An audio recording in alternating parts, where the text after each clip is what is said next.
Hey guys, this is Kyle McGrath, Man Up Committee member and fellow brother on the journey.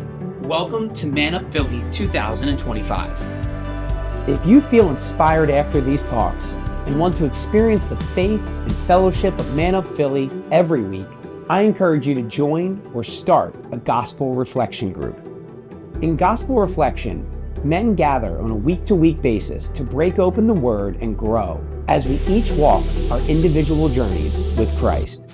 Please subscribe to our social channels for all the latest content and news, or contact us at manupphilly.com/contact. We are ready to help you start your group. Please enjoy Man Up Philly 2025.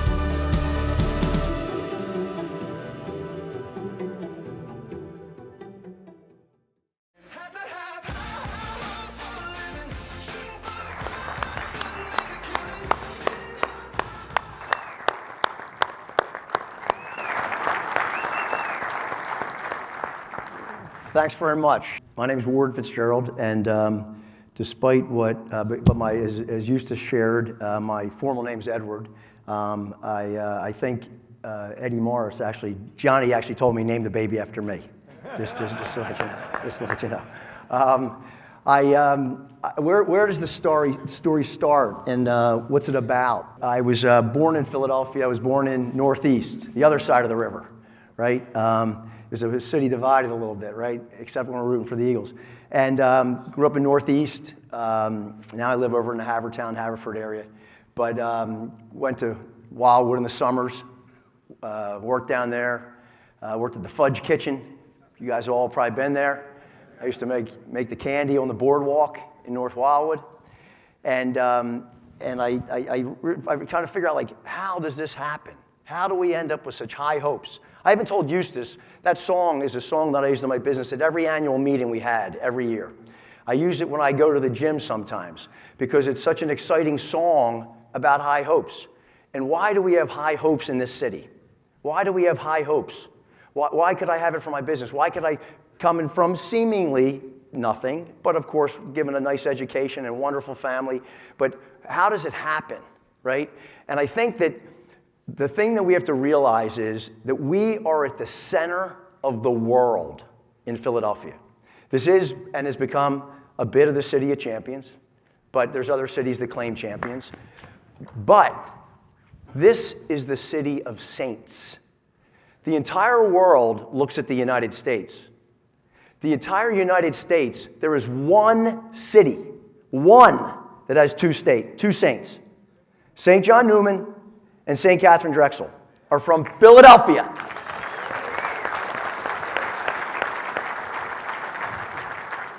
It is our blessing and our obligation to live up to that legacy. What is that legacy? A humility, as Eustace talked about. After I went to, grew up in Northeast Philadelphia, I basically went to, moved. We moved a little bit to the suburbs up Rowan Avenue and into Rockledge, Huntington Valley area, and ended up in the 7th grade. I had my first Holy Communion. Wasn't born Catholic, or I was born Catholic. I was baptized. My father was Catholic, but my mother was not initially. And so I say, like, what is the path? What is the foundation that brings these sprouts up? And it's those saints. It is this city. And this city has the ability to transform the world. I happened to go from going to St. Hilary's grade school, and then I went to LaSalle, and was a member of the Catholic League, and saw the way that the education and formation are done at a Catholic school that St. John Newman envisioned, right? And what I saw was a man named Brother Aloysius Lumley. And Brother Al taught us as freshmen in high school. He'd say, gentlemen, you have to be piers in your life, deep piers, like you think about down the shore where you got a boat slip, right? And he'd say, there's 5 things in the piers: physical, intellectual, emotional, religious, and social. That's the way piers is spelled, P-I-E-R-S. And Brother Al used to say, that's the way you got to live your life. And then I went to the University of Notre Dame. I got to go to the University of Notre Dame. And it was a great blessing. Of course, for those who are from here, probably know that among the early presidents of the University of Notre Dame was none other than our Cardinal O'Hara. And he's buried at the Basilica at the University of Notre Dame. But I was prepared to chat about something here that speaks to, again, our capabilities to come from the traditions and the roots. And it has to do with, I was at a funeral yesterday, so I didn't actually know that this was going to happen, but the homilist spoke about a man named Saint Andre Bessette. And we talk about, okay, well, Ward can talk about this because this is, he came from, Northeast Philly, but he, he did some things in business, as Eustace said, but maybe I can't, or maybe I'm limited in my abilities. And again, we heard earlier, some of it has to do with ability and some of it has to just do with availability. But Andre Bessette, a reason I know him, is the Holy Cross Order that teaches at the University of Notre Dame and a handful of other universities around the country. He was not allowed to become a priest because they thought he was too dumb. He was very uneducated. And so Brother Andre became a named brother. They let him hang around the house up in Canada. He was Canadian, Andre Bessette. And Andre Bessette basically would have people come to the monastery and the rectory and the church where he worked up in Montreal, and they thought he was ignorant, so they just made him the doorman, the porter. His job, he was considered so illiterate that he just became the doorman. However, from that post, he would greet everyone every day who came, and he was able to instill faith in them, and he had a great devotion to St. Joseph. And St. Joseph basically worked miracles through him.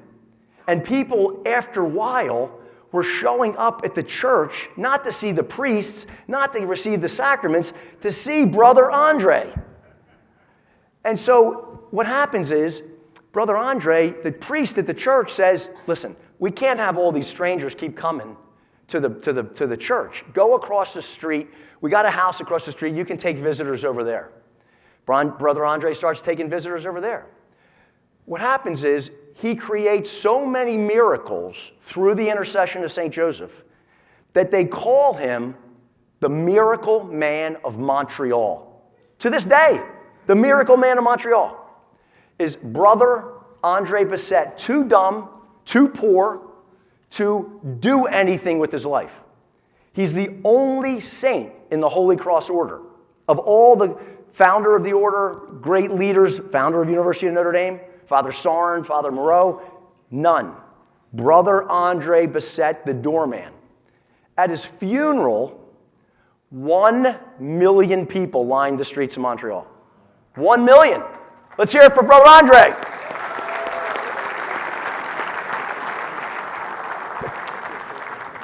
So I had that great blessing to get to know the humility of Brother Andre. Of course, as Eustace points out, my wife claims that I don't own any of it, but I did know it, and I was able to do that. So I come back to Philadelphia after I graduate, and I start working for Bill Rouse.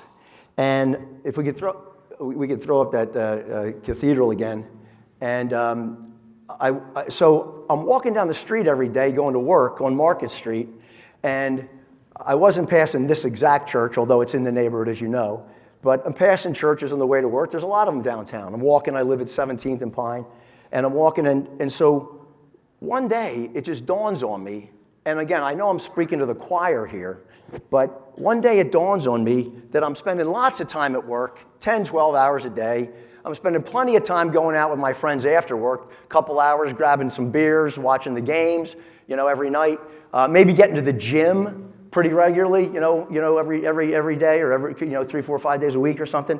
And I'm like, how do I have it just hits me. Kind of like Paul's conversion.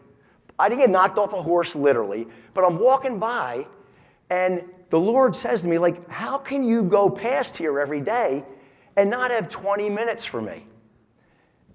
And I didn't have an answer. There is no good answer. And so that day, I became a daily communicant. And so I'd have meetings And I'd be like, I can't be there till 7:30, because I think it was a 7 o'clock mass. Maybe it was just 8 o'clock, it was a 7:30 mass. I don't remember. And my boss is like, well, we got to be here. I can't. I can get there by 7:30 or 8, but I can't get there by 7. I can't, right? And they're like, what are you doing? What are you doing at 7 o'clock in the morning? And I'm a young kid, youngish. And I'm like, I'm going to mass. And like, you do that? I'm like, yeah. They're like, why? I'm like, just because. Because the Lord's there, and I feel good when I'm there, and I can talk to him, and I can figure out the next part of the day.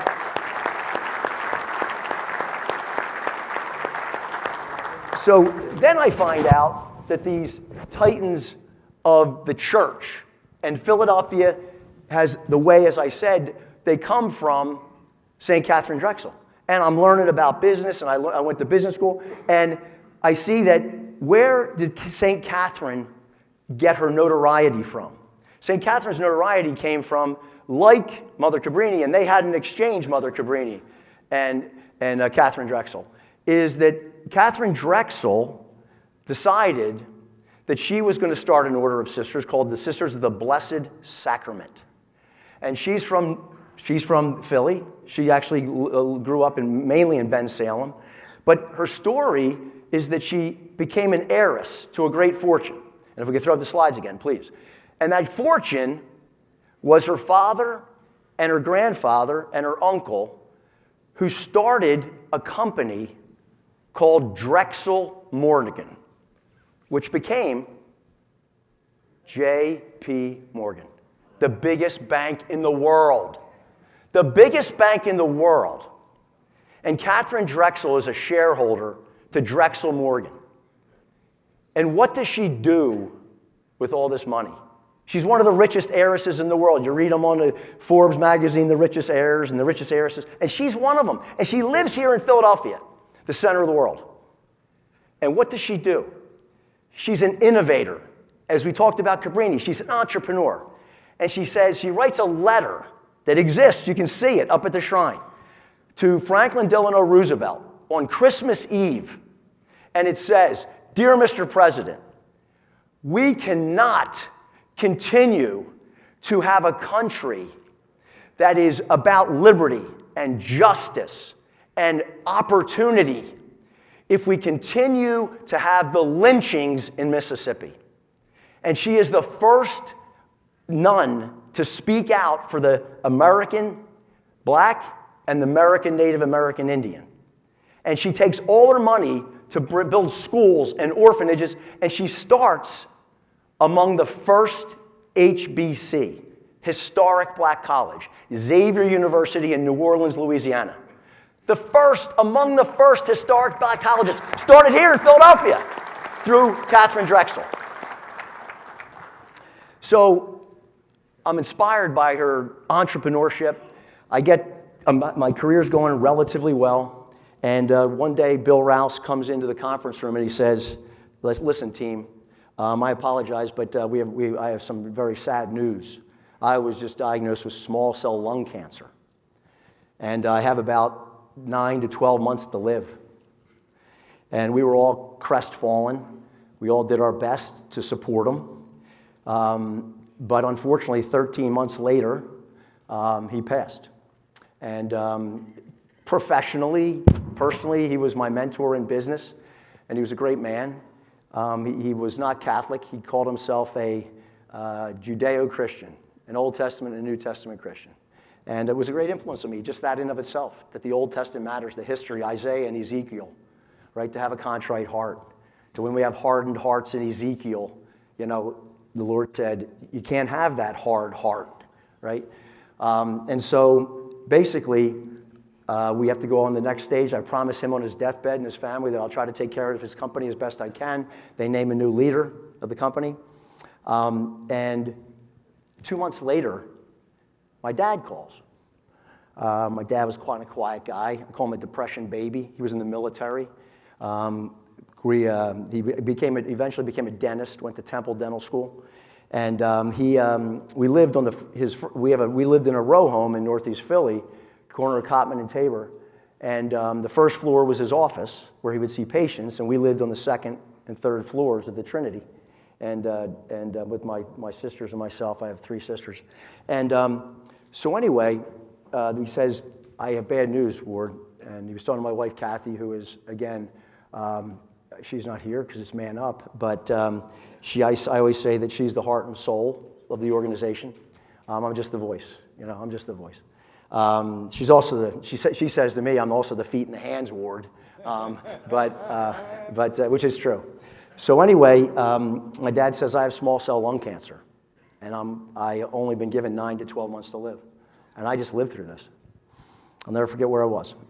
So anyway, we take my dad down to Penn to the oncologist, and they say, listen, your body's littered with this stuff. There's not much we can do. And so our good friend John Shields and Jimmy Nolan, they tell me about Padre Pio. And Padre Pio is a saint out of San Giovanni Rotunda that was basically referenced earlier, that he could read hearts, as you might all know. And he could read them in confessional. That's why that story was that story, is he knew what was on the heart of that woman. He could bilocate, and he sat in the confessional for hours and hours and hours. And so anyway, we took my father to that glove that Nick brought here today. And we took him up to Bardo, Pennsylvania, where the shrine was built by some dedicated people. And that's another story, Vera Calandra, about how she flew to Italy with her infant baby in 1968. Because Padre Pio lived when some of us lived, right? I was born in 63. And she flew her baby over from Norristown, Pennsylvania. And Padre Pio came to her in a dream, said, bring your sick baby here, and because the baby was going to die. She took the baby there. Padre Pio cured the baby. And she built a shrine in Bardo, Pennsylvania. So I take my dad up there to the glove. Padre Pio had the stigmata of Christ. He bled from his palms every day for 50 years, exactly 50 years to the day, from when he got it to when he died. So he distributed his gloves to the shrine, or the order of Franciscan Capuchins did. And so what happens is they take it up and they put it on his chest. We say some prayers, and then we come home. And our family had a little trip planned to Ireland.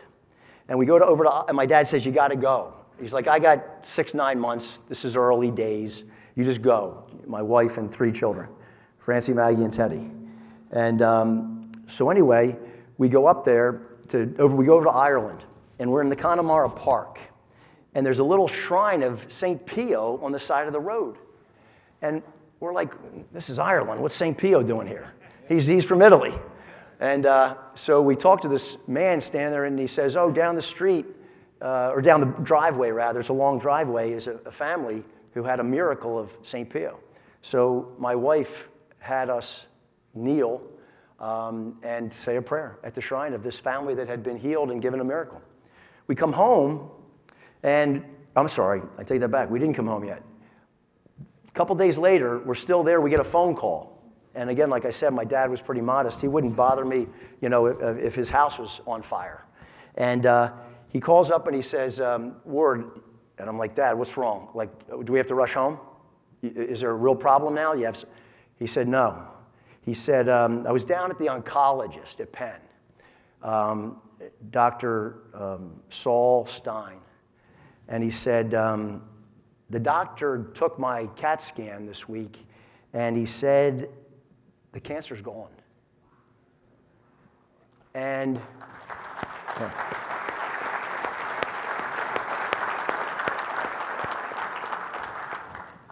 the doctor said to him, Mr. Fitzgerald, I don't know how to explain it. I don't know what happened. I don't know where it went. And my dad said to the doctor, St. Pio took it from me. And the doctor said, I can't tell you he didn't. And so, just like Andre Bessette, and just like the Fitzgerald family, we're all vessels of miracles. We're all vessels of light, all of us in this room. And how do we continue to do that? So anyway, I get back, and the company, and I'll go to the slides again real quick. And I mainly do this just to make sure I don't forget to tell part of the story, just so you know. I decided to leave the company that Bill Rouse started and start a company which Eustace described. It was called ExCorde Property Group. And we didn't know what we were going to do. We didn't have a lot of knowledge in the private equity real estate business. And but we launch, and we go to New York for a meeting with some investment bankers. And the guy says, ExCorde's a nice name of a company. You need a logo. And I said, I don't have a logo. And they're like, you gotta have a logo. So I get home that night on the train at like 2 o'clock in the morning. By the time we get done meetings, I get back, into Philly and out to the suburbs. And there's a magazine on the cover of Mother Angelica. For those of you who don't know Mother Angelica, she started EWTN. And the thing that's miraculous, yeah, give her a little shout out too. Let's go for Mother Angelica. Amen. Is that Mother Angelica, with all respect to His Eminence, had to fight the U.S. Catholic bishops because they would not let her start a TV and radio station because they wanted to do it. And she claimed that she was a better entrepreneur than they were. Just saying. Your Eminence, just saying. But we're going to get to His Eminence soon. So anyway, I said, I read their article, and then went and read her book about her entrepreneurship. And I said, this is our logo. And we took the monstrance that Mother Angelica, the entrepreneur, the spiritual woman, the leader of many around the world, and again, at a time, maybe still, but at a time it was the most watched or listened to show in the world. And she started out of a house, as you know, in Alabama. Alabama, right? She got a dish before anybody had a dish, right? And started this thing, right? So I said, that's going to be our logo. So we took a picture of that picture, and we created that. Now, that in of itself is beautiful. It's the Eucharist. It's adoration. It's what Mark spoke to us about. It's the center of life. It's Jesus Christ amongst us. But I said that's not enough because we need the world to see it as best we can. So on our website and on our business cards, that's what our business cards look like for every person who ever worked for the company, 500 around the world. Building warehouses, buying warehouses.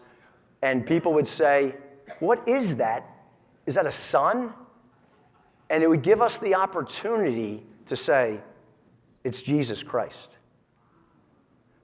And we're walking into boardrooms of the biggest pensions around the world. It's popular these days, and this is a long time ago, 18 years ago, but we used to go to Saudi Arabia before anybody went, and Kuwait, and the Netherlands, and Singapore, and Japan, and Tokyo, and they'd say, what is this logo? And I'd have the opportunity to say, it's Jesus Christ. So we kept that as the logo, and we started the business, and we're about to get our first dollar of revenue in April of 2006.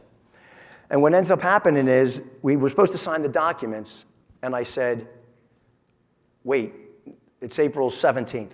And my partner's like, we can't wait. We've been waiting for a year to get our first dollar of revenue. This is crazy. How can we wait? I said, we have to wait. We have to wait till May 1st. May 1st. He's like, what's May 1st? I said, you remember that guy, Andre Bassett, I told you about? The guy who was just a doorman? His devotion was to St. Joseph. And May 1st is the feast day of St. Joseph. But a lot of you are saying, no, it's not. It's in March. But it's the feast day of St. Joseph, the worker, the carpenter. And in Europe, it's actually Labor Day. So we consecrated our business, and on every May 1st, we sent a letter out to all our shareholders and all our investors saying it was our anniversary, and we wanted to wish them well in the name of St. Joseph. It didn't matter what religion they were. It didn't matter. Now, the thing I want to share with you about this is that there's not one person who ever was insulted. Not one.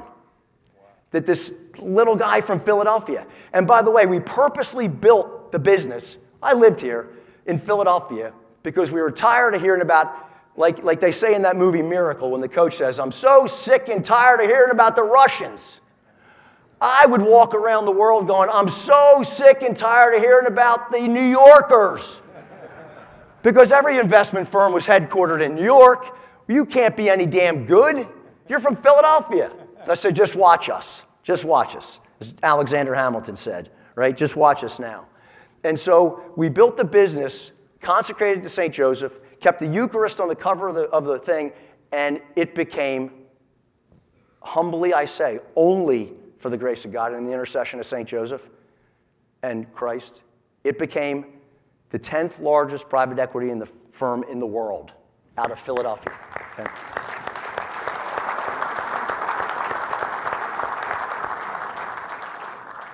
So we build the business, and we have an opportunity to do things like this, and I say, you know, what is the messaging? And it's like if you can't put it into practice, and this is where I want to use the expression not literally, but figuratively disagree with Eustace and Doc, is that we have a great opportunity here because of what everyone calls the bane of the society today is what? What changed that changed everything in a bad way? The Democrats. The internet. I'll say the internet, right? Technology. But we have an opportunity now to use that technology to get the word of Philadelphia, the saints of Philadelphia, the people of Philadelphia around the world, and influence and impact lives. Because there is no place holier, and I don't mean to be disrespectful to those people in Rome, right? There's no place holier than the city of Philadelphia. There's not.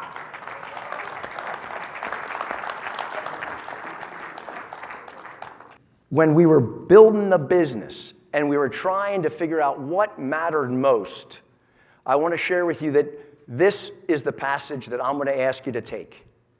It has been my guiding light, and it changed around 20-some years ago when a man by the name of Father John Connor, who has risen to the ranks of the Superior Provincial of the Legionaries of Christ, said to me, Ward, no, I love your brother Aloysius Lumley at LaSalle. He's a great man.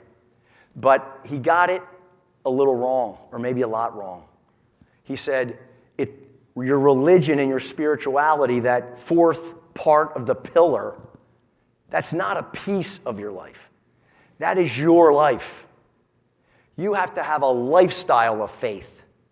And you have to understand that you can't have anything without the Lord. You might want to, as the gospel says in the vine and the branches, I'm the vine, you are the branches, you remain in me, and everybody knows if you remain in me, you bear much fruit. That's like a metaphor, an analogy, or it's an illustration that we know works, right? We know every tree, branch, grows from the root, from the base, right? We know that you bear fruit only if you stay connected to the vine, and to the branches and the vine stay connected. But what nobody focuses on is the next part, which is, without me, you can do nothing. Nothing. And that hit me in the head. Nothing.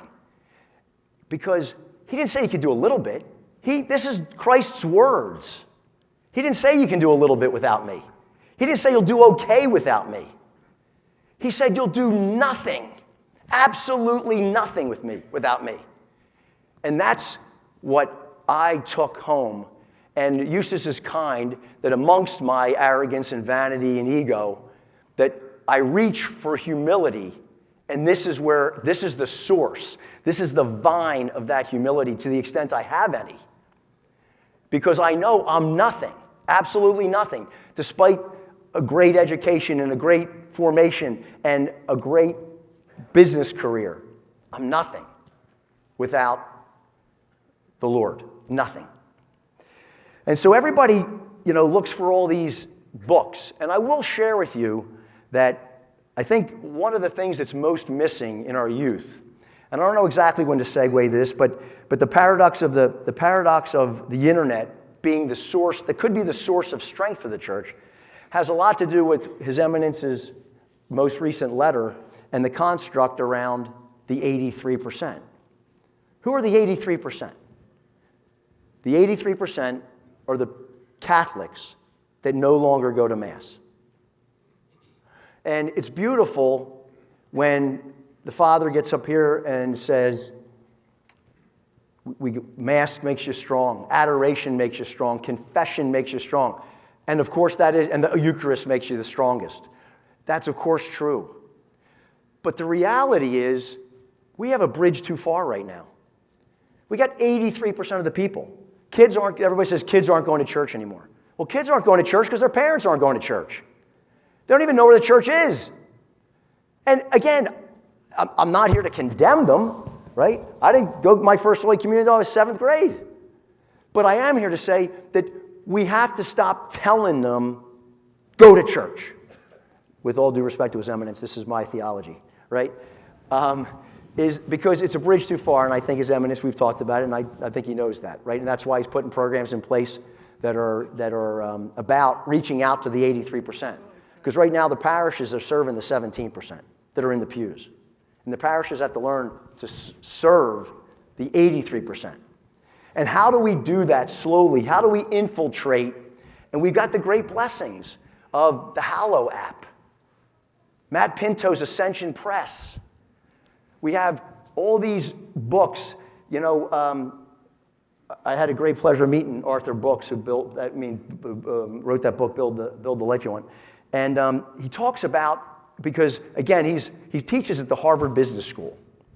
Again, among the most capitalist, secular places in the world. And he kind of keeps his faith low-key for a while. But as he got older, he grew in his journey, or pilgrimage, and he started speaking out about his Catholic faith. And he said, like our marketing professors, I talk to them about the church and my faith. And how do we build it? And they're both the ones, Stephen Covey, his habits. But what he said was, like any good marketing plan, any good business who wants to sell a product. I'm stealing from Arthur Brooks now, but he said you have to do 3 things. You have to get known. Well, first off, the Catholic Church is known, but it could be known, and it could be known better, and it could be known differently. And the internet can help us do that, right? He says it has to be normal. It has to be normal. Now, that's a little bit wonky, right? Normal, what does that mean exactly, right? But it can't be off-putting. It'd be like, go to church. That's not normal, right? How do we get somebody across the chasm, right? I call it a halfway house. How do we get them to a halfway house, right? In the faith journey, in our pilgrimage, right? And it has to be magnetic. Well, there, we own the world. What's more magnetic than that Eucharist and adoration? Give me an amen.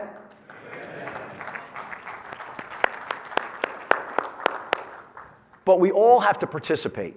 And we all have to participate, not just ourselves in, again, the being available, but I'd say among the things, it's like Brian Dawkins speaks about, it's like Eustace speaks about. It's about habits and it's about words. And that, again, I don't need the slide, but it said in one of those books, words matter, right? And I've learned that the way to engage people in the dialogue is to use the words. Don't talk about your life except in the word pilgrimage, right? Don't talk about your holiness except in the concept of sanctity, right? Be able to use these words because words matter. And when you use those words, people notice. People observe your faith. And who will notice it most? Your family. Your children, for those I don't have yet, grandchildren, right? Develop a vernacular, develop a nomenclature around holiness and around the church. When I first started going through this journey, this pilgrimage, right, people used to say to me, well, he's a great witness. And I'd be like, what the heck does that mean? He's a great witness. I thought a witness is somebody who observes something. I grew up the slow way, the really slow way, right? I'm like, what does a witness mean? Of course, they're referring to the construct that they actually are an example of the church. They're an example of holiness. They're an example of Christ. But I'm like, that's the word witness? And of course, if you read about the different definitions of the word witness, then of course, that makes sense. I think about, all the different words and verbiage. I think about the prayers that we use and habits. And we all noticed how jacked B-Dawk was, right? And who didn't notice that, right? A scrawny kid. He didn't get strong by lifting the heaviest weight every day. He got strong, super strong, by doing lots of reps. It's the reps you have to get into. It's the reps, all day, every day. And it's the reps you got to teach your kids and your grandkids, and we have to be witnesses to those reps. Not once a day, not twice a day, all day, every day. And I think about like prayers, like I come here today also, and again, I'm still on the journey, I'm still on the pilgrimage. And I listen to some of the prayers, and I don't know them. Maybe I didn't know the Hail Holy Queen by heart until a couple years ago. And I was on a business trip in Phoenix, and I was driving down in a car, and I just kept trying to say it over and over and over again until I can memorize it. I'm like 50 years old memorizing the Hail Holy Queen, right? But that's what we all have to do. We all have to get better. It's like those books. They're all self-improvement books. They're all get happy. They're all purposeful life. Nietzsche said, if you have a why, you can always figure out the how. And Viktor Frankl, if you read his book on the meaning or purpose of life, he's in a concentration camp, and he watches people dying constantly. And he says, it's because they couldn't figure out the why. They didn't have God. And he would watch them die, and he'd say, they don't have God. And he says the only reason he survived the concentration camp was because of that. Because if you can find a why, there's always a how. And so I really want to leave you today with a couple of things. Put the slides, please, back up. Is that, we were blessed. And I'm going to encourage you to read, not these books necessarily, because these books aren't. I want you to read about St. Augustine, and I want you to read about St. Therese of Lisieux, who was spoken about earlier. You all know, 24 years old and died, but became a saint, a doctor. There's only like 36 doctors in the church, and she's one of them. She died at 24, right? So Andre Bessette, he's not a doctor, but he's a saint of the church. He was a doorman. So read materials that'll enrich you, inform you. It's a shame, but we don't have a culture that enriches us all the time like it used to. Cardinal Doherty, or North Catholic, I think, was the largest Catholic high school in the world, okay, at one time. They opened up Cardinal Doherty, and within 2 years, it was the largest Catholic high school in the world. And it's here in Philadelphia. They're the roots. That's the foundation. Read those books. Practice those prayers. You're not too old or too young to make it a habit to get on your phone. Get on your phone. How would I be in Phoenix and be able to get the Hail Holy Queen at the age of 50? Because I had it on my phone. Or Come Holy Spirit prayer. Come Holy Spirit. Learn that prayer. And don't wait. Just start memorizing it today or tomorrow or the next day. And then say it every morning when you wake up. When you wake up in the middle of the night with anxiety and all sorts of stress about your business day or your family or somebody sick, don't watch TV. Just get on and memorize a prayer. Just 1, 2. And then next time you come to church, you're like, wow, I actually made progress on my pilgrimage. And so we've been blessed with grace on this pilgrimage. I got a long way to go. A long, long, long way to go. There's lots of prayers I still don't know. There's lots of things I still don't know about the church and a lot of people within the church. But it's a journey of education and formation. And again, what's the difference? People at a secular school, they get education. People at a Catholic school, they get formation, right? Use the word formation, not education. So we're blessed with all this abundance, candidly, that is only for the grace of God. As you can tell, nothing so special up here. But my wife, she's the heart and soul. And so we say, what should we do with some of this, the resources that we've garnered? And she says, I know what we should do. There's not enough adoration chapels left anymore. There's almost none in Delaware County. Very few along the entire main line, Delaware, Chester County. Mary Magdalene has one. St. Isaac Jogues has one. But try to find one in between that's not maybe a closet. And my wife says, we're going to find one of the pastors and we're going to build an adoration chapel. It'll be the first adoration chapel built in the city of Philadelphia in probably half a century. And she said, Ward, if we're going to do it, it's not our money. We're just vessels. It's not our capital. We're just vessels for the Lord. And she says, we're going to build the most magnificent Gothic adoration chapel that exists in the city of Philadelphia. And this is being built right now at St. Denis Parish in Havertown. I want to hear it for Kathy Fitzgerald.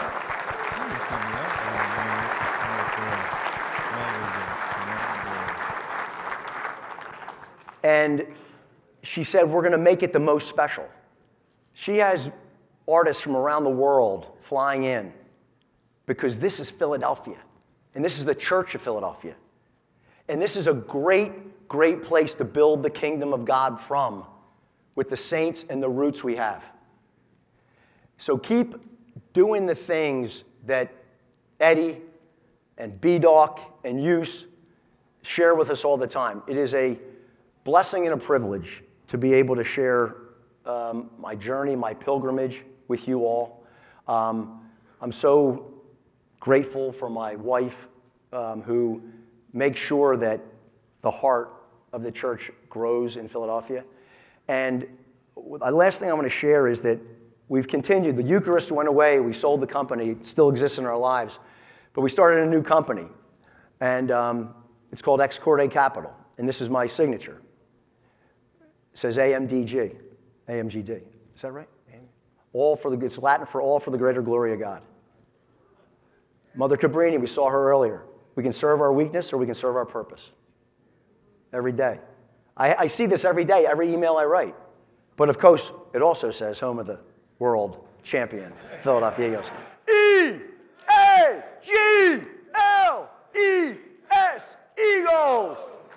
And the last thing I want to share is, because I'm going to give the mic back to Eustace, of course, is that the thing we can say is how blessed we are to have His Eminence, who is a gift from the Archdiocese and for the Archdiocese as he grew up here, and Eustace Mita. And the thing that we all know is that if we lived 2,000 years ago, and Christ was walking amongst us, He would have said, Eustace, I want you to be one of my 12. Amen.